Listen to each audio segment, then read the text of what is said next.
Hi, this is Norman Lovett, who played Holly in the sci-fi sitcom Red Dwarf. And this is Danny John Jules. I'm the cat from Red Dwarf and Dwayne from Death in Paradise. And you are listening to Mark Who 42.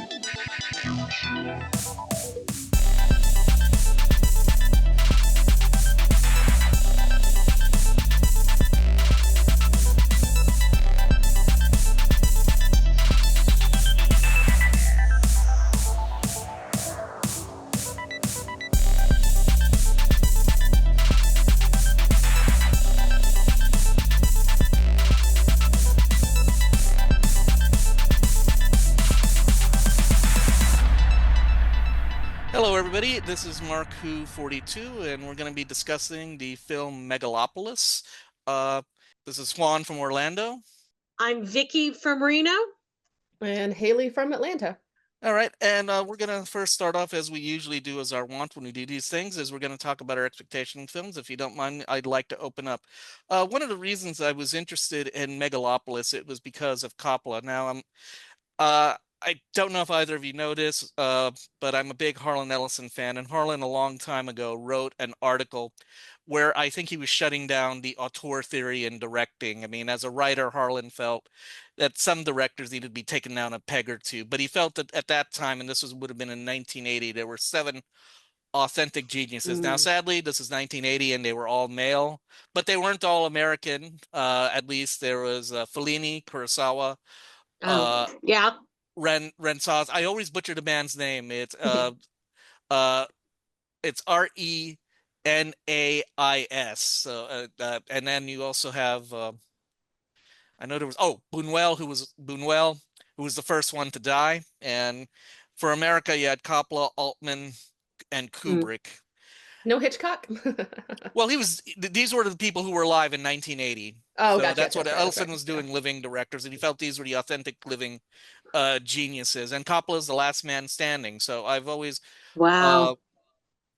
And I think I've caught all of their work. I've only seen one I haven't seen a Buñuel yet, actually, but I have seen all the others' work. So that's why I was kind of interested in seeing a new Coppola. And I took a look. I thought I hadn't seen a lot of Coppola, but I've taken a look, and I've seen about, I think, 7 or 8 of his films. And a trivia thing, Coppola actually was so desperate to get the science fiction horror community behind him when Dracula came out. I know he showed up to Worldcon. Now, this is in 1992, before celebrities came to fanish conventions. I mean, I don't even think DragonCon was around at that time. I could be wrong about that, or it wasn't. I think DragonCon was like late 80s, so possibly. Maybe it's possibly. But he was doing the rounds where people just go now to San Diego Comic-Con because it's cheaper and easier to get there. But he was really making the rounds. So what were your expectations? Well, to be honest, I'm a huge fan of Coppola, and I've liked everything that he's done. I've seen a good chunk of his stories. And even though I started hearing off the bat a lot of boo-hooing, I was like, it's Coppola. You have to go see it. You know, it just, I've heard a lot of things over the decades. Oh, this is too much. This is whatever. And then they're wrong. So for me, my expectation was the critics were full of hooey, and I was probably going to enjoy it. And that's exactly the ad campaign that he launched. She's like, well, people panned The Godfather, and they panned this, and they panned that, like to kind of set us up. Like, people didn't like Apocalypse Now, and look at us now. So I had heard rumblings about it. I'm a big movie buff. The trailer was amazing. It looked like surrealist and impressionistic and wide-ranging and epic in scope. And it is all those things, too, but also it's weird. Yes. Okay. Well, listen. When we come back, we'll break down the plot and give our thoughts on it and analyze Megalopolis. Don't go away. Don't go away. We'll be back with more Mark Who 42 after this. Get ready for the ultimate geek experience right here in the Sunshine State. Florida Geek Scene presents a full calendar of events and conventions. From anime to horror, we've got it all. Meet your favorite stars, find rare collectibles, and immerse yourself in your passion. experience the thrill of cosplay, and witness amazing live performances. Stay up to date with the latest news and reviews all across Florida. Florida Geek Scene, where pop culture happens. Visit us online for more. Don't miss out on the fun. Join us at Florida Geek Scene, floridageekscene.com. The Pullbag is GCRN's comic book review and discussion-based podcast. Join me, TFG and Mike, and the rest of the GCRN crew as we discuss the comics we are reading right now. Inside the Pullbag, you'll also find the origins of how guests got into or out of reading comics, after dark discussions, and so much more. You can find the Pullbag every Wednesday, which is New Comic Book Day, only on geekcastradio.com and on anywhere you consume your podcasts. Make your great escape into comics and jump into the Pullbag today. You are listening to Marku 42's Universe. All right, welcome back to Marku 42. Mark isn't here because he's busy and he hasn't had a chance to see this film, and he probably thought it was too weird, like a lot of other people. Sorry, Mark, just yanking your chain a little bit. But let's start off. We're starting with a big idea in the beginning, because we're in an alternate United States where we have a new Rome, and it's essentially a 20th century Rome. And we focus on Caesar Catalina. We open up with him, and he seems to have a weird power, which has questionable goals. I mean, or we don't know what he does with it. Yeah. But I think we should stick a pin with that. I think we could talk about that aspect. But then we open up, we find out that he's a genius architect, and we come up that he's coming to heads with Franklin Cicero, who is now the mayor of New Rome, and they have different ideas of what the future of New Rome is going to be. And he's also dealing with the fact he's got a girlfriend he's no longer really passionate about, and that's how we open up our story. Any thoughts so far? Best of luck to you. Well, I think that's the setup. I mean, and actually, I like it that I don't. And please correct me if I'm wrong, or you remember it differently. They are very subtle in saying that this is an alternate universe, or we are in another world. That this is not the New York that we know. And, yeah, it's implicit. Yes. One of the funniest things is when you read the Wikipedia summary, it starts off, New Rome, sets up some of the characters, and then it's like, also he could stop time. Next sentence, and then it's just like, yeah, they don't go into any details. Everything else. It seems like he just does it for fun. Yeah. So. Well, actually, should we talk about that? Should we talk, because the stop time thing he doesn't seem to do much with it, or and then we get the ending, and I guess we'll save that for when we get to the ending. But he doesn't. It doesn't. I mean, it just seems superfluous unless I'm missing something. Hey, I can stop time, and you could do a whole movie on that, and it's just like, oh, he could stop time. It's just like a thing. Wasn't that a Adam Sandler movie with the remote control? Oh. Click or something? I'm not big into the Adam Sandler format. Yeah, neither. I haven't seen it, but I remember seeing previews for it or something. I remember. Yeah. Yes, my son saw it, and he mentioned it, and I was like, yeah, I don't need to see that one. Yeah. But yeah, it's interesting because you would think there would be more about his abilities, and I felt it odd that everyone was like, oh yeah, he can do this, but oh, big whoop. He's a genius, but oh, big whoop. Oh, he can stop time. Pish posh. Well, to be fair, I think only, we'll get to her in a minute. Only Julia seems to be the only person. I don't even think Dolores Fishburne character knows he can do it. That's true. Yeah, and I think that's part of their connection, is that when he stops time, she's like, I'm still here.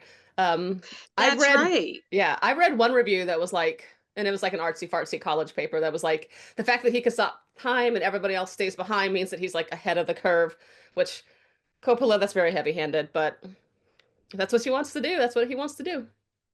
Yes. Because I would do so much more with that ability if I had that ability. I'm just telling you. Yeah, absolutely. I have a grant due today. Let me tell you what I would do if I could stop time. Yeah, yeah. I mean, like I could get into to like spoilery plot points of what he could do if he stops time. As the plot progresses, I mean, there's this new metal called Megalon that he wants to, and he's proposing to build this city, a city of the future. And it's kind of weird because Cicero, the mayor, wants to build a casino and I guess which seems odd, although according to Wikipedia, maybe I missed this, that it was just to create tax revenue. But I mean, I don't know if that's a good way to create tax revenue. And it just seemed like that's what you want to spend your resources on, just to bring a casino. I mean, I think it was, a kind of in your face, yet still semi-symbolic of, if you've ever tried to build anything, and I work for government, so I'm totally talking smack about my own jobs. But, you're dealing with government and they always want to do whatever is going to cost them the least, make them the most money, or give them the best profile. And so if you come to them with these grandiose plans about doing something wonderful, they're like, and what's in it for us? Yeah. So it felt like it was almost in a non-typical setting. It was a very typical dealing with the government entities, that you have this genius architect who wants to do all these amazing things in theory, and you have the government going, we're not going to make money off of it. There's nothing sexy about tax drama. It's kind of like with the prequels. It's like it's a dispute of trade routes in episode 1. It's like, come on, yes. Make it epic. The trailer would have you believe that this is like just mind-blowingly old and new and Art Deco, and it was just like, no, he wants to build a casino. Like, well, yeah, but it is old. I mean, that's one. I mean, yeah. I felt well, that exactly was one like of the that's themes. not wrong, but there's just something missing, and I have some ideas later on for like how to fix this. But I reread your review and I want to hear those ideas. But let's get on. And also at this point, I think we're introduced to Cicero's daughter Julia, who's presented as a party woman. I mean, she's she's living a life of a socialite, and I'll be honest, I love a good club scene. I love a good or a good ballroom scene. And so she's partying out, but she's actually very protective of her father. There is a genuine bond there, and she and she gets up her gumption to confront Caesar, who is played by very well by Adam Driver, who's the aloof, intellectual, brilliant, but believe he's above it all. And and then Lawrence Fishburne plays, and I keep forgetting his name, Fundy Romaine, who's his since we're a genre, he's his Alfred. And also the narrator too. So I forget. Yeah, he's narrating the story. Narrators are important, as and I'll talk about that and maybe in another film that hopefully we'll talk about. And so she gets up the gumption and to confront, to bypass whatever obstacles and confront Caesar. And she also at this point, she saw Caesar demolishing a building, and she realized that he froze time, and for some reason she's immune. And she brings this up, and now he kind of is slightly intrigued, and it's the beginning of a relationship. I forget if do they date are they dating before the Madison Square Garden scene, or I don't think so, because I don't think so. She goes and visits him and kind of confronts him, and he it takes them a while to enemies to lovers type thing. Right. Yes. Yeah, I forgot if he starts dating her after and we'll get to that when I believe he hits rock bottom in the film at least once when he's at Madison Square Garden and he goes on a drug trip. Which we see in real time. Yeah. But the thing is, and then you have something to say, I was Vicky? just going to say that what was interesting about that whole scene in Madison Square Gardens is that it made me think of other times when we've seen geniuses who can't deal with their own head. And so naturally, he's very self-destructive. And it made sense. But yeah, that was that was a trip. Yeah, literally. I was like, hang on, what the hell am I watching? I think I may be enjoying myself, but I'm not entirely certain. Yeah. There's one minute where he just shakes. Like, oh yeah. Yes. Yeah. Well, at this point, Oh, and yeah. we'll talk about the Madison Square Garden scene is a uh, celebration, and please correct me if I'm wrong, of Caesar's uncle Hamilton Crassus III, who runs a bank and he's supposedly the world's richest man. And Wow has gotten, has become Yes. his girlfriend, and this is their engagement party, and essentially they have all of Madison Square Garden where they see acrobats and a climax of a song of Vesta Sweetwater, who supposedly says that I will remain pure until marriage. I know. And then, knew that was going to go horribly wrong. well, yeah, I know, yeah, but I don't. Some people might be sincere about that, but at this point, we also meet Caesar's mother, which is played by Talia Shire, and Hamilton Crassus is played by John Voight. Yeah. That's and another I forgot reason. to mention that Wow Platinum is played by the incredible Audrey Plaza, who's having a wonderful year this year. Yeah. Vicky's Her probably talent heard is this. so showing. We talked about this in Agatha all along because Audrey has played the personification of death in the Marvel Universe. If you guys haven't seen it, I cannot talk about this movie more. It's My Old Ass, where Audrey Plaza plays an older version of herself, talking to her younger version. And if I can, unfortunately, I feel I have to be vague because I think there is a spoiler, and and the thing is, I think you need that moment of the spoiler when you're revealed of why, because the future self says, "Hey, avoid this guy at all costs," and the guy shows up and he's nice, and you don't know why, and that's all I'll say about that. Yeah. And there's a payoff, and these are.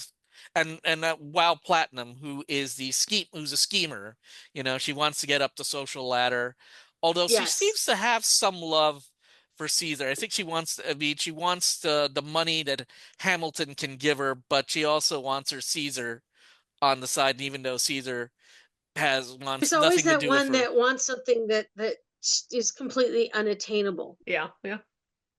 And I don't understand her motivations because I don't feel like she understands Caesar, but she has decided that she loves him, but she loves money more. Yeah. She wants to get to the top. Oh, yes. The thing she will do to get to the top is, holy cow, Batman woman.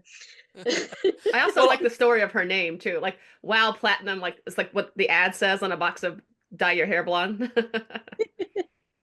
Well, I've heard worse pop culture names in my time. But I don't know. I think I always remembered hearing the biography of Barack Obama when he was a community organizer, and he was impressing the fathers of the community that they would present his daughters because, hey, this guy's going places. Maybe you should. And maybe Wow is seeing that her believes that Caesar still is her star. I mean, he is a genius. I mean, he is obviously has done. I mean, we assume he's a successful architect. I mean, he's really got that nice. Yes. Is that a penthouse? Is that what you really call a penthouse, or is it even more than a penthouse? I mean, like he's got top. It's like the tippy top of the Chrysler building, but one of the. Oh yeah, you're right. It is the Chrysler. It's my favorite building on the planet. It's the coolest building, and it's so old timey but new timey. Yeah. Yes. Yep. I forgot it's on the top of the Chrysler. So he's got this. We believe he has wealth of some sort. Generational wealth, possibly. Yeah, we're not sure. Yeah. I mean, actually, no offense. Yeah. He seems to not need for anything. So. Yeah, I mean, I think he's one of the many patrician families that rule New Rome, kind of like old Rome did. It's funny what stays, or like what he pulls from ancient Rome, like the Vestal Virgins, the patrician families, like the bread and circuses, like the literal bread and circuses at Madison Square Garden / the arena. But then he doesn't get to super detail about it, but maybe that's more subtle. I don't know. This movie is both subtle and the complete opposite of subtle sometimes at the same time. You mean the PowerPoint slides in between scenes? Yeah, that was kind of interesting. Prose. Yeah. I'm wondering, I mean, I don't know if you guys, I haven't done that much background research, but I'm wondering, you always wonder when you have stuff like that, is the studio panicking at a point? And because the best example of that in genre, in science fiction genre, is that they do when they did a voiceover in Blade Runner, to get the point. And I have a friend who I really respect who thought he kind of liked it because it made it more like a noir detective story when you're in the detective's head. But some people felt, oh, come on, it's spelling it out. And what it abuses a word that we shouldn't be using anymore. But even though he's trying to make a point with that, so that's interesting. So is the slideshow's panic on the studio's part? I don't know. And also in the background, actually, I should bring this up because it comes up later. We find out that there's a Soviet satellite who is in a decaying orbit, and you're wondering, okay, this is gonna, everybody probably knows, okay, this is gonna mean something at some point. But I think we're good. But then at the same party, Caesar kind of, goes on a real, drug bender, and he's seeing hallucinations. But oh, and also we also encounter, I believe, also at the party, if not earlier, Pul is it Pulcher? Yeah, I think it's from the origin. So the word pulchritude means beauty. So I think this is like a derivative of that, Pulcher. And this is my favorite part. It's played by Shia LaBeouf, and I didn't realize it was him until an hour in. Well, I didn't either. I was like, who the hell is this actor? He doesn't have eyebrows. He's in drag a couple times. And then I was like, holy shit, that's Shia LaBeouf. I know. That was exactly my reaction. And I'm like, my God, I'd written him off years ago. Yeah. So he's showing some of that talent we saw decades ago when he was young. Yeah. And it's just, okay, he's not a lost cause. Yeah, okay. I was like, oh my God, that's him. Yeah, it was wild. Did you guys see the movie? Did you guys see the movie where it was about him and he played his father? And no, but I heard about that one. Yeah. Well, I got to see it because I was a member of the film club, and I think and the guy who was the advisor was a member of the Academy, and he got a screener of it, nice. And we watched it with him. And I asked him because he was a screener, and he goes, "What grade would you give this?" Because it was to put it nicely, intense. But this is Caesar's cousin and another nephew of Pulcher who also has ambitions in this world. Oh yes, he's also a partier. I mean, as I said, it's actually again unafraid, but he also I think is trying. I think he has political ambitions and a later.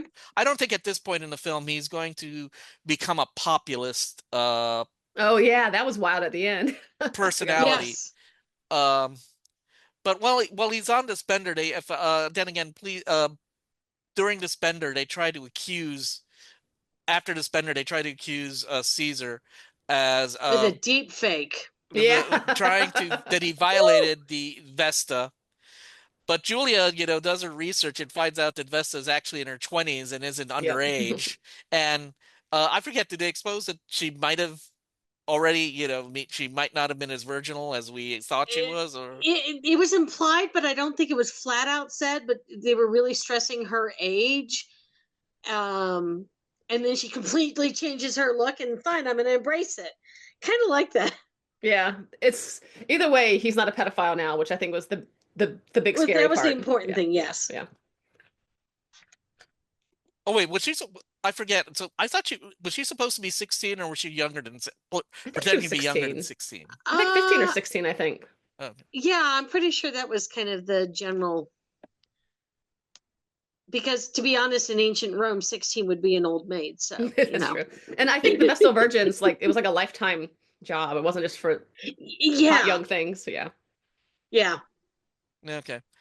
Now, is there anything we need to discuss before the satellite crash? Is there any significant, I mean, obviously I think Haley in her review at Nerds of a Feather admitted that there are plots and plots, going yeah. And even when there's not plots, there's literal speeches. Like I mentioned in my review, Caesar does the entire to be or not to be speech from Hamlet, till the very end, not just the fun first couple lines.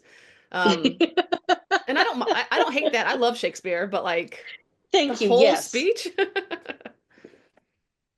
Well, that didn't nothing bother like me. A good soliloquy. Yeah. Well, I think he was trying to show that he's the dreamer. He's not static in his thinking. That hey, I'm thinking in the future, you're thinking in the past, and and that's I mean that's part of the soliloquy. Are we trapped in this situation, or should I go on and plow on Yeah. to the future? Counterpoint though, I would have preferred real dialogue or like a real speech from his brain and not Hamlet's. But I see the point. Like I would have loved to have a little bit more exposition. It's funny for a movie this long with so many details, there's not a lot of exposition, and I think it could benefit from more, which I usually don't say about movies, but a couple of like spoken like, here's how the world works here. And also you brought up some things. I mean, there were some I'm trying to remember if there at this point, I mean, we had also an unexpected cameo of Dustin Hoffman, who he's this part cast of is stacked. Yeah. He's what? This cast is just stacked. Like every scene you're like, you're in this? You're in this? Yeah, and all he's doing, I think he barely gets a line of dialogue. He's just part of Cicero's team. He might be even his chief of staff. I forget what his role is. Yeah, it's like his cohort. Oh.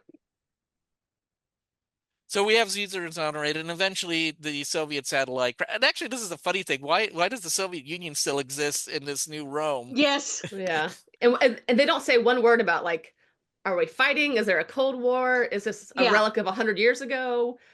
Yeah, I would have liked it, or even if they made it like new, it could have been like the new Visigoth satellite, which would make more sense because that's what took down Rome. Like, they're just not consistent in their like mythology, and they could have in a way that would have been really cool. So.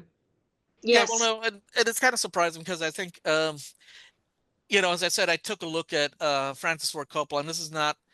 I think this is his first time in real heart. Let me take a look at his. I've got it here. I've already pulled it up. I think this is his first real intro because he does fantasy and Peggy Sue Got Married. Oh yeah, I love that movie. I mean, generally, fantastic director. Even though we're tearing this apart a little bit, yeah. Well, I think you have to analyze it a little bit, and also, as I said, he did Dracula. Yes. Yeah, which is one great. of my favorite versions of Dracula, and I my first degree in English Lit. Although its specialty is my specialty is Shakespeare, I did a lot of the Gothic writers too, and I really enjoyed his take on it. It's so beautiful, for lack of a better word. Yeah. So he has a tendency to do that, where his movies, just the visuals are so compelling. Yep. And he certainly has done that in this one. Looking at his the past 25 years, I've only seen Megalopolis, which is, but like I haven't heard of. He stopped working. Yeah, like Rainmaker, 1997, 2007, a 10-year gap with Youth Without Youth. I think that's based on a book. I don't know. Tetro, 2009, Twix, 2011. I haven't seen those. So interesting. Yeah, I know all of his earlier work. Yeah, for sure. The 70s, 80s, some of 90s. The more recent stuff. Yeah. It's just, I don't know. It's one of those things that I know that he had been thinking about doing this movie forever. Oh yeah, he'd been planning it. Almost as long as I've been alive. Not quite. And I get what he was trying to convey. But there's these almost this, almost that, and there were some gaps I would have liked, like you said, it just a little bit more, even though yes, it's a long movie. I don't have problems with long movies, but other people do. But it felt like he was leaving some things out, or someone was leaving some things out. Who knows? Maybe the studio said, sure, we'll sell it, but first you got to do this. We should do a campaign that's like, release the 5-hour cut, you cowards. Yes. Well, no, wait a minute. I thought this was completely financed by him. He used his own, he used a big money. chunk of money. He did. I think he even sold or mortgaged his vineyard. Yeah, like $100 million worth of his own money in this. Yes. Like this is his like magnum opus. It seems like. Yes. So you would, I mean, I don't know. I mean, you would expect that he had some freedom on it. So hopefully, I think he did. Yeah, I think he did. I'm a bit more leery. I mean, the thing is, Vicky, before you came on board, we did an analysis of the Snyder Cut on the show, and I think most of us were, yeah, if you give somebody 5 hours, you're going to get something. But um, there were some things that I found, questionable. And, do you have to do the Flash origin or a Flash origin in the film? Yeah, I'm not Displaying. sure. I felt that the Schneider cut gave it any, improved it any. And also, I've been following a YouTube page, or somehow they've been I don't know if they've been ripping off somebody else's DVDs, but they've been showing cuts that they took out of the original Star Trek. And you wonder, yeah, I think I made a good cut. I mean, it wasn't bad, but it's just like, it doesn't really add anything. And Yeah, some of them I think yeah. were very good because there were a couple of things which, like, yeah, that would not have aged as well. So Most things end up on the cutting room floor for a reason. Like it doesn't advance the plot, or it's not as compelling for a character development part. Yeah, I guess writers know this, directors do too. I'm sure you have to kill your darling. So I'm sure there's things that he loved that he had to cut from this. So yes, so I guarantee this movie was longer.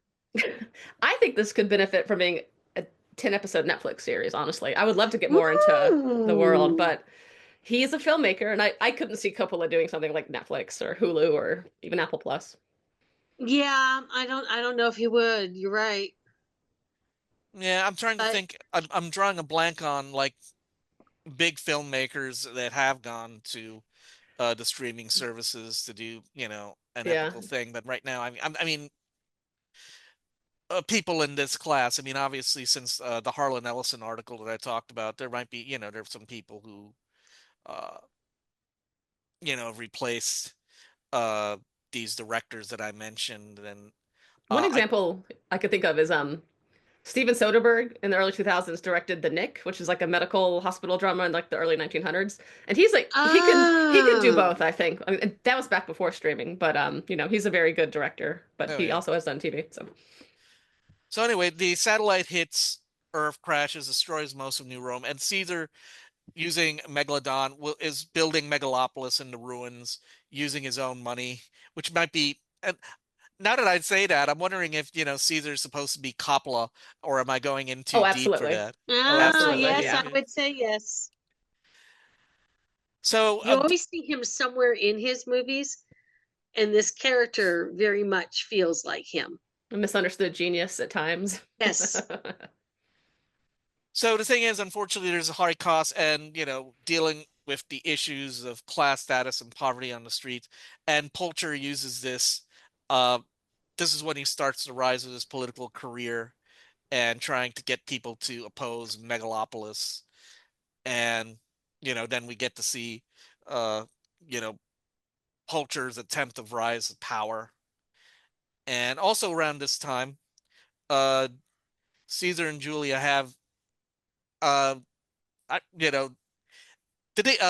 in a relationship, and they're trying, and Julia's trying to broker a peace between Caesar and Cicero. Yes. And trying to get him on board. And Cicero's still old school, and he really wishes Caesar would leave Julia, because I think and he even offers him a sweet deal. He doesn't wish it. He tries to bribe the kid. Yeah, get out of my daughter's life. Yeah, because we find out that blackmail. We find out that Caesar's first wife, died under mysterious or questionable circumstances, and he was acquitted in a trial. But Cicero, who prosecuted him, holds this against him, to try to get leverage to make him go away and at least get out of his hair. And it never functions, and obviously he doesn't want Caesar to be part of his family. Clearly. And this is after he finds out that Caesar's the father of his grandson, and he still wants him out. Doesn't care. And Caesar declines, but unfortunately Poulter, one of his followers, does it. And this is a real jump, because you don't see this coming, that this little kid shoots Caesar in his car. And oof, that was a jump scare for sure. Yeah. And usually jump scares, I have a friend who's big into Kim, who was on our last on our show on The Substance, and I always look up to her for advice on horror. Jump scares are never that good, but I think this one was well placed, and you're kind Yeah. of shocked and you're wondering, oh my God, what's going to happen, and It they made me use revisit the line that Poulter said, "Will someone rid me?" And harkens back to Henry II, and you just kind of go, "Oh, something's going to happen." But it's like I heard the line and I was like, "Ooh, what's going to happen?" But then I forgot about the line, and then the kid brings the gun. I'm like, "Aha!" It was I have the linear. It was a lot. So then, and Caesar's shot in the head, and a lot of us were probably thinking, "Oh God, where's this going?" I mean, is yes, Caesar going to go? But uh, Caesar's doctors, and I forget, was Julia the one who told him to use Megalon, or was that the doctors? I thought for some reason she said yes, use the Megalodon, or signed off on it. And if I'm wrong about that, yeah, no I think worries. so. I don't recall. I'm trying to remember that scene exactly, and it's like, hold it. I remember there being a discussion, but a short discussion between the characters, but I don't remember how that came up. As a matter of fact, I thought that was like, what? So I think for the next couple tell me if this is a huge chunk of time. So Caesar's right now off the board, and we focus on Wow's attempt to, take over her husband's bank. Oh yeah, with Poulter. Holy cow! And she asks Poulter to help her get control of the bank. And unfortunately, Crassus, when he learns of all these plots against him, he has a stroke. But then at this point, Poulter and Wow are celebrating themselves because they think they've got it. But then he takes out a hidden bow and arrow and kills both of them. Tywin Lannister to the extreme. I was just like, what? It's Hamlet, right? Everyone's dying. Yeah. It's Hamlet, and it's that scene in Game of Thrones when Tywin Lannister, or no, it's when Tyrion kills Tywin Lannister and Shay, I want to say. But yeah, Hamlet, it's just classic, like, inter-family murder, basically. Yes. I love the fact that he had enough wherewithal that not only did he know who to blame very clearly in his head, but he plotted revenge and he got it. Underneath, like, what he thought was a boner. Like, it was just like, I know. Very crass. Yeah. I'm just like, it was like, holy cow, did not see him having, I mean, frankly, the character never had much working brain power to begin with. Let's be honest. Yeah. I mean, he was marrying Wow. Well, to me, I mean, I think comes off as, obviously she's very physically attractive, but she does have a brain, and the thing is, she only uses her brain for herself. True. But obviously, I mean, she was able to, I mean, you find it, and correct me if I'm wrong. I mean, she was able to attract Caesar, who I don't, True. I mean, you don't see Caesar, bed hopping, although people would want to make him feel that way, obviously, to frame him up for Vesta. He seems to be, although unfortunately, he just seems, I'm in a relationship here. I'm designing my building, please. It just seems like so. Until he meets Julia, and the thing is, what intrigues him about Julia is the fact that she has this power, and and they do build up the relationship with Julia. I mean, if we forget, I mean, there's so much in this movie. One of the things is when he and Julia are they on top of the Chrysler Building, or did they cross over to the Chrysler Building, and they're in that big thing where they can see the whole city, and they're at a place where I wouldn't want to be there. I mean, I don't know if I have a fear of heights, but normally I don't like standing on ledges, though. Whoa. Yeah, and then at some point they're dangling. Let me just dip down a little bit, 5,000 feet to death. It's a clock, and it's a clock too, isn't it? Yeah, it's a clock, and then at one point they're dangling off of like I-beams from a skyscraper. Which is a really cool shot. Like, oh yeah, that was in the preview, and I was like, that's cool as hell. And then it's like they just kind of hang out there a couple times. It's not essential to the plot.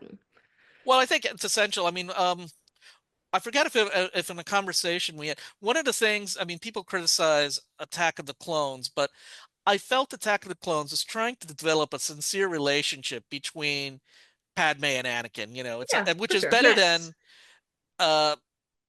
Han and Leia, great love story, but in The Empire Strikes Back, it seems, looking back at it, it's a little bit fast. Real fast. They're not hanging out Hey, with it's each wartime. other. Everything's fast in wartime. I have Googled, because it seems like I have tried to figure this out my entire life. So it seems like they're in the Millennium Falcon going to Bespin for like, I would say a week tops, and that's really pushing it. Seems like Luke is training with Yoda for like 6 months.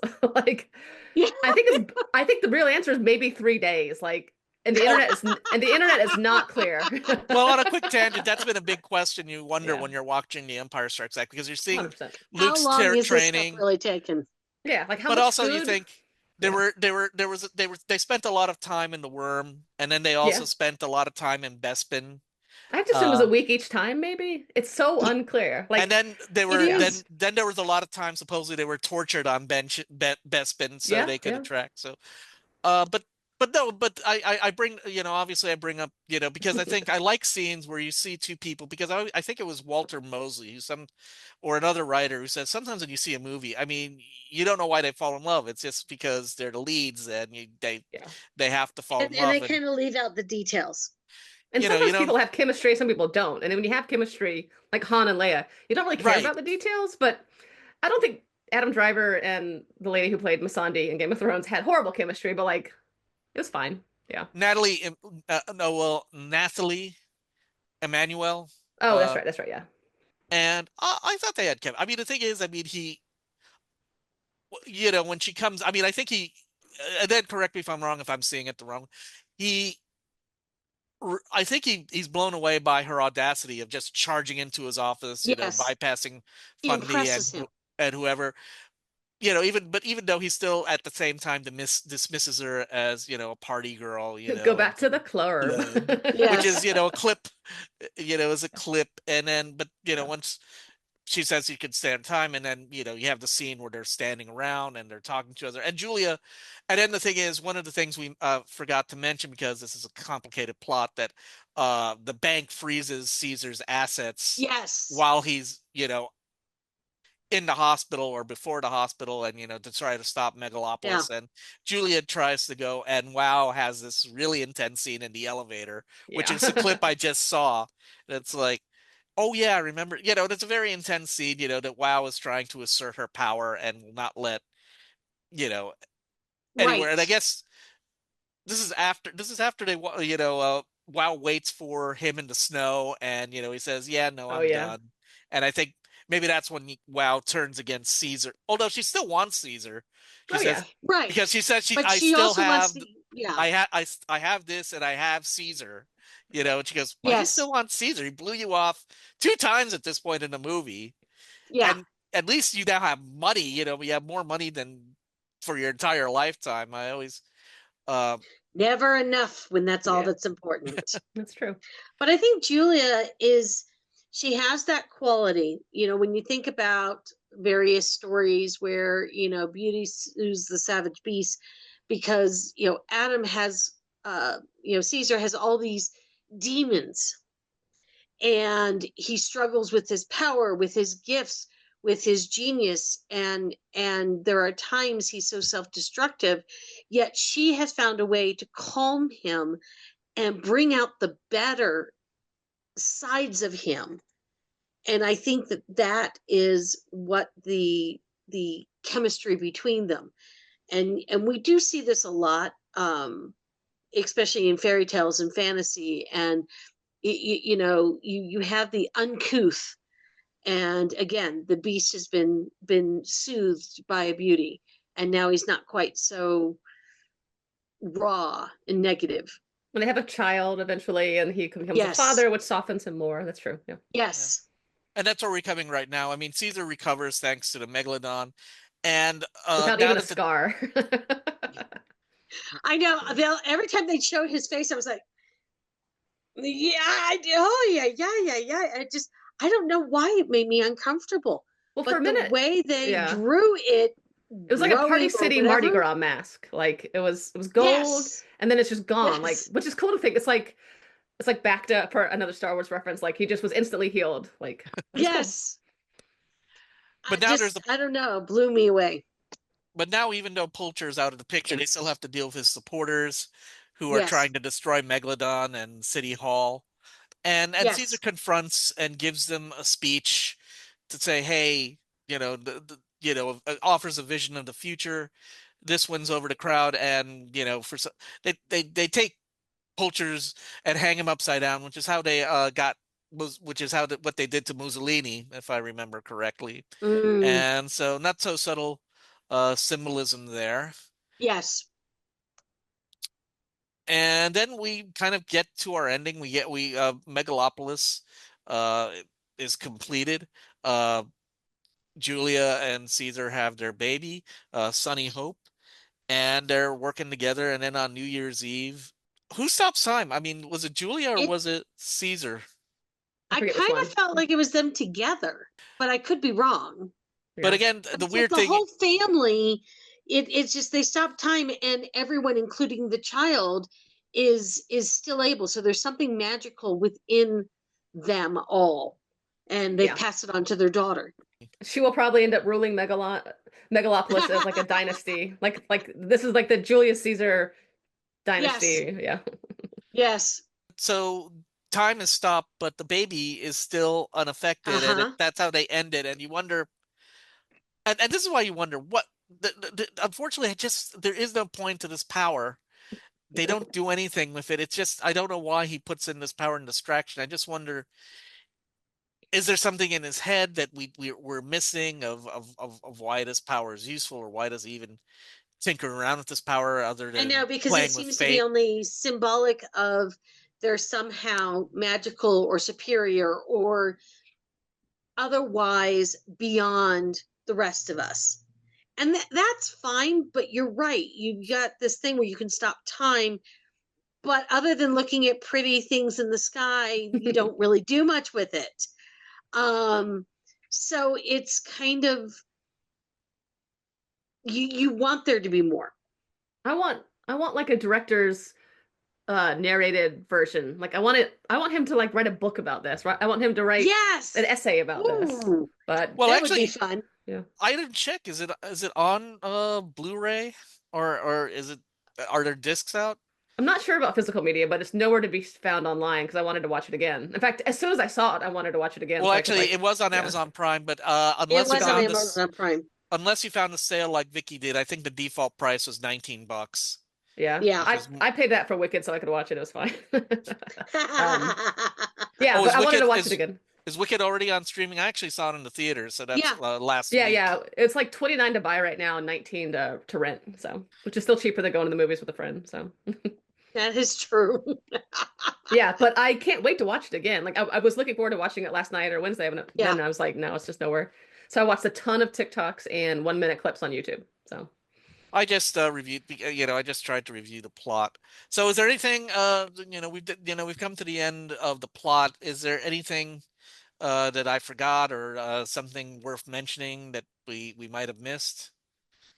I think that's good. I think a lot of understanding this movie or being befuddled by it comes from seeing all the other parts that don't contribute to the plot, because there's so much weird stuff that doesn't contribute to the plot that he obviously wanted to say, like with the interstitial PowerPoint presentations about the ideas of honor or justice. I can't remember exactly what they were about, but it was unlike anything I'd ever seen in a modern theater in terms of like talking at you with text. Oh, one thing we could talk about is some screenings had an actual actor do like a Q&A with the actor. Did y'all hear about this? No.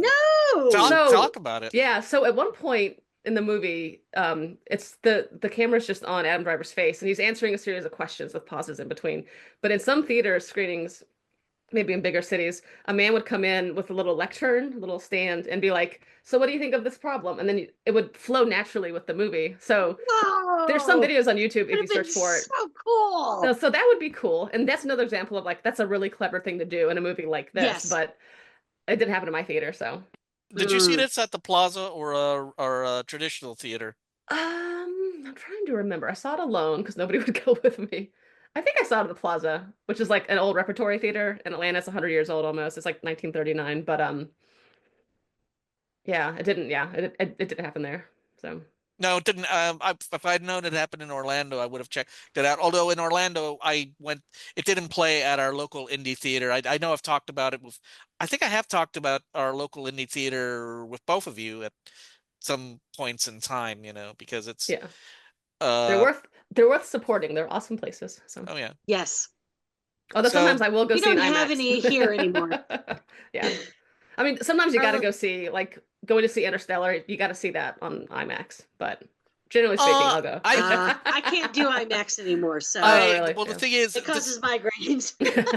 I don't know if this has changed, but the thing is, somebody told me that there's IMAX and there's the kind of IMAX that you Yeah. get at your Regals. It's like, Yeah. there's a theater in Orlando which has a real IMAX, and that's where I saw it. Unfortunately, you might have, and I saw Fantasia 2000 Hmm. Oh, because it wow. was made for IMAX, and I wanted to see it in a real IMAX theater. Yeah. I did see the Regal IMAX because I had the president of the Star Trek local ship, Starfleet ship, said, "Hey, I've already seen the movie. Hey, well, here's a free ticket." And I go, "Well, I've already seen the movie. Here's a free ticket." Go again. Yeah. He would not say no.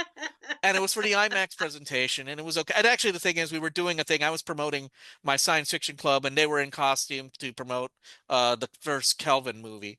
But so I generally am not impressed with IMAX. That's just me. And I'm not. It's very rare that I'll go see a movie in 3D. Like I did see Voyage of the Dawn Treader in 3D, but that was only because it was the only time me and my friend could see it. I did see Avatar.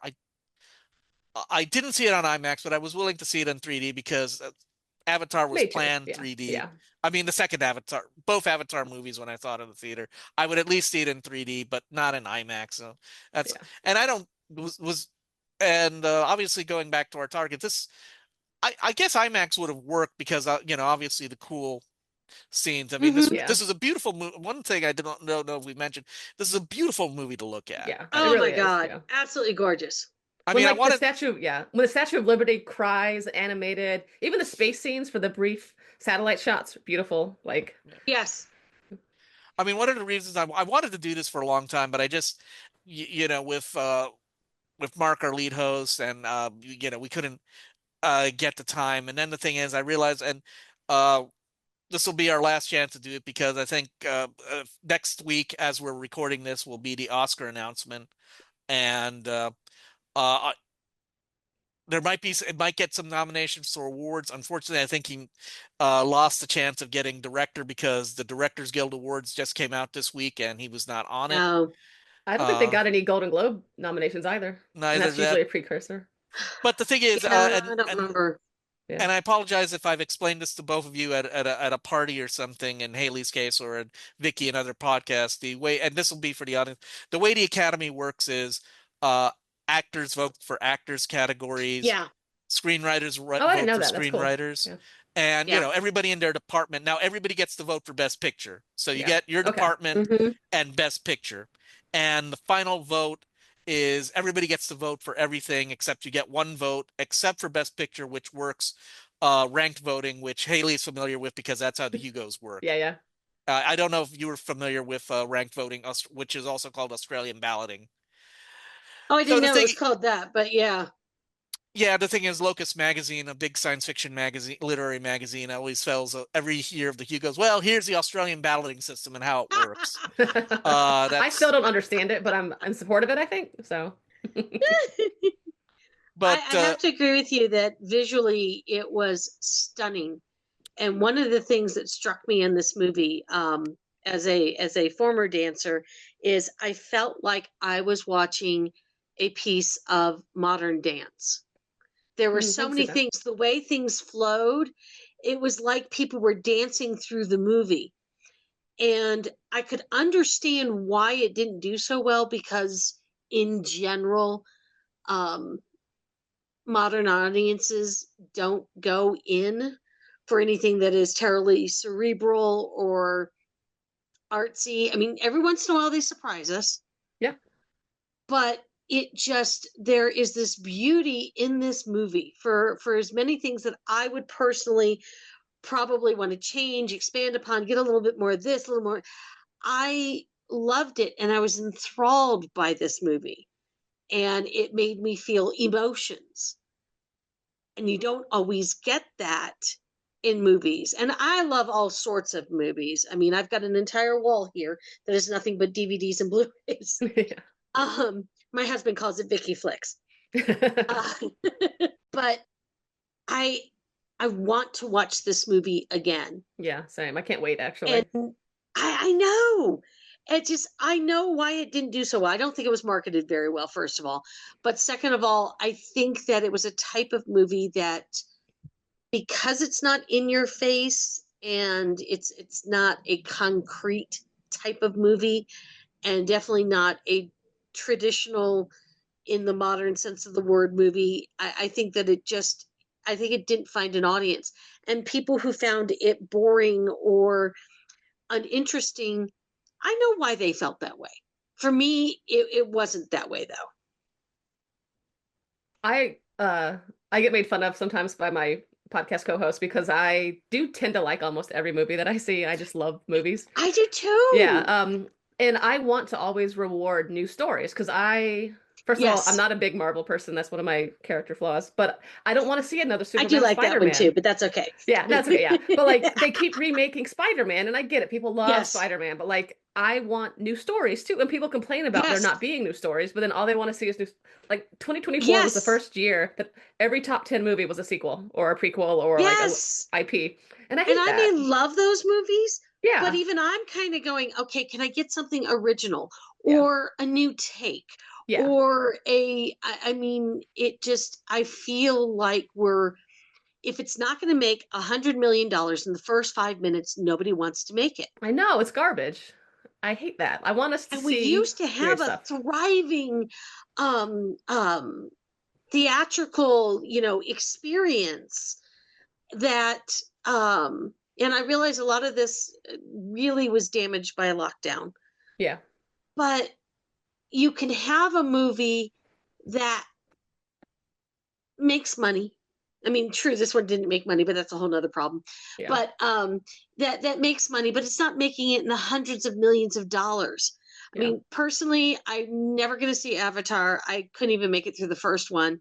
But James Cameron and I have a have a love-hate relationship. And so, but I get why those movies make so much money. Yeah. I just, there needs to be a place for artistry. I think about how in the 30s, 40s, and 50s, you could have what we might now call a blockbuster, like Gone with the Wind, but you could also have little films. I mean, no offense, even Wizard of Oz was kind of a little film that was struggling. Of course, 1939, too many great things came out. We don't have that much appetite for the unusual. And when I look at movies that Adam Driver's done, like, what was that? Annette, right? I think that's what it was called. I love that movie. It was quirky. It was wild. It was so original. And again, so emotionally driven for me. And yet, if it didn't do well on the European market, it would have never been made. And I don't know if today that movie would even get made only a few years later. No, I mean, I think marketing is a part of it. And also maybe the thing is, it went for a mainstream. I mean, as Haley and I mentioned, it didn't play at our independent theaters. And although it wouldn't have made as much money, maybe it could have started as a slow, work slowly and maybe got into bigger. I mean, but then again, I don't know the way that this movie was made. Would it go beyond a hardcore film fan? I did enjoy this movie. There was one point I was like, should I leave? And I liked it, but I also laughed at it too. So like, it's a whole range of human emotions. And most people will be like, you can't laugh at a movie that's automatically bad. And I was just like, no, I mean, this is funny. No. Yeah, but it's also good. And I want to think about it more. I don't know. It's compulsively watchable to me. Like I couldn't take my eyes off the screen. Yes. Like, what? I don't know. So I agree completely. I just wonder if it's going to have that second life that some movies get. I hope so. It might, yeah. 2 questions. One, I have your review up, and one of the things you compared it to was Batman Forever, and I'm not seeing that, and I'm just kind of curious if you can explain. Oh my God. Okay, so I was obsessed with the Batman Forever in 1995. I was 12 years old. I had a poster on my wall. I had action figures. I had the glasses from McDonald's. And there's a scene where Robin's family dies at the what's the word for Circus. the circus? Yeah, it's like a circus, like a big tent, hippodrome, maybe is what it's called too. Yeah. Horses. And that scene very much reminded me of because there's also like a rottenness to Gotham City, like the people sometimes. Yeah. Yes. I also compared this to, so I was saying in my review that Coppola's letterbox top 4 for this movie, inspiration-wise, was Batman Forever, Caligula, The Hunger Games, and The Fountainhead. Yeah, I could see all of that except for Batman Forever, but I forgot about I think if go after this, pull up like the Robbins family right. No, I remember. Scene. Yeah. Now it makes a little bit more sense. Although now that you brought it up, did you have the Bat Burger from McDonald's, which came out at that time? I don't remember the Bat Burger. No. Oh, I remember. Well, the thing is, that was the last movie I saw in Miami before I moved out, and I had to the first phase of my career. I worked in Virginia for 2.5 years. Oh, cool. And so we decided to see it, and I just remembered. I think I went. It had nothing to do with me leaving. I just think we went to hang out with my family and my brother's in-laws, and I think I remembered it. McDonald's was putting out a special. I think all they did was shape the burger as a bat, and that was their oh my promotion. Goodness. Yeah, my shame and my hot take is Val Kilmer is my favorite Batman. Don't tell anybody. Fascinating. I've got, you know what? No shame. I've got no problem with anybody else's opinions. I mean, I even told you that when we were talking about Seven Samurai. Yeah. But anything else? Now, do you want to talk about how you would fix the movie, or do you think you've already covered that? So this is what I was thinking of. There's so many scenes, especially that one scene when she comes to visit him for the first time in the top of the Chrysler Building, and she's like, entitles me. It's just the dialogue is so hokey in a way sometimes that reminds me of like 1950s Technicolor. Like they should all have transatlantic accents. Like I honestly think this movie would work better if it wasn't so beautifully shot, if it was grainier, if the scene and blocking was more flat. I think it would make it would somehow be less cheesy to me, and I can't explain why. I just feel it in my heart. No, but I can totally understand that. Yeah, it sounds like you want this to be like the Hudsucker Proxy. Kind of, yeah. It would just make more sense in like a more artificial world, because the way movies are made today, they're so real and the cinematography is so vivid. But when the dialogue isn't spot perfect, it can seem really flat. And I think a lot of 1950s movies are very flat in a good way. Yes. In a dated way. But yes. Yeah. Interesting. So, maybe a musical too, but yeah. I don't see it as, well, the thing is, I don't see it as a musical. I'm not against musicals. As I said, I just saw, I saw Wicked last week. I know of it. I never saw it performed on stage. It did come in. My friends had seen it. It was performed locally here on stage. And it looks very good. I'm looking forward to seeing the first part. I mean, actually, I have a friend who is not as passionate about films as I am, but she was willing to see Wicked twice because she first saw it without me because I had to, it was around Christmas time, so I had to go and be with my family. And then she says, I'm willing to see it again. She goes, and you never see movies twice in a theater. Well, this is Wicked. And and so, but I can't see this as a musical. I could see it as the Hudsucker Proxy. I could kind of see that. I could kind of see what you're saying. I don't know what I would do to improve this movie. I mean, my final thought is I'd rather see something ambitious and fail than just see. True. Yes. And unfortunately, one of the things which I always look at my memories on Facebook, and a year ago, the people who run the Mystery Science Theater 3000 YouTube page decided that we're going to continuously show MST3K forever until, and I go, this is my doom. This is how you will find me dead, watching MST3K at some point in my life. I have to resist the temptation of that. If I need an example of a bad movie, I just turn on MST3K. It's not rare that is a malign. They rarely have malign jewels, but this one, they were going for something. And maybe they didn't make it, but I think it had my attention, and I was engaged with it. I think that's a good analogy. It's a swing and a miss, maybe, or a swing and like not a home run, but maybe it's a foul ball, but you still want to see who catches it. I don't know. It would be hard to figure out what I would change about it, but maybe bring a few things in, a little bit of editing, a little bit more information. I think that I'm fairly intelligent-ish, and I usually can understand where they're going, but it would have been nice to have maybe a little more confirmation that I was understanding what I was feeling and what I was thinking. And sometimes you can make something so atmospheric that okay, bring it a little down in, cut a couple of things, and maybe add it would not necessarily shorter, but cut, like, make this tighter, bring this out more, and it'll probably end up being the same length. It's like putting together like a Rubik's Cube, maybe, to make it make more sense. Yeah. But I still loved it. And yet there are things that I would change about it, which actually I guess is not unusual for me. Yeah. Who am I kidding? That is me. Well, we'll see on January 17th if I'm right that, maybe the movie industry might give it a break. At least it should get something for cinematography. But that's oh my God, also a long shot because it's competing against Wicked and some other interesting things. So, hey, before we wrap up, I want to do this because I forgot to do this the last time we had a guest on the show. Haley, where can people find you online? And I hear you do a show that's actually very popular among science fiction fans like myself. Yeah, let me double check because I forget sometimes. Yes, I'm a co-host of Hugo Girl Podcast, and you can find us at Hugo Girl Podcast on all of your social media sites. Oh, I also do movie TV reviews at Nerds of a Feather, the zine. So. And wrote very good.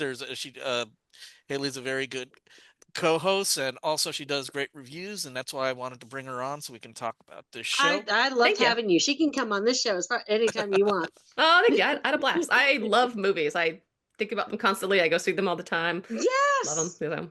I just, and there's so few people like this now.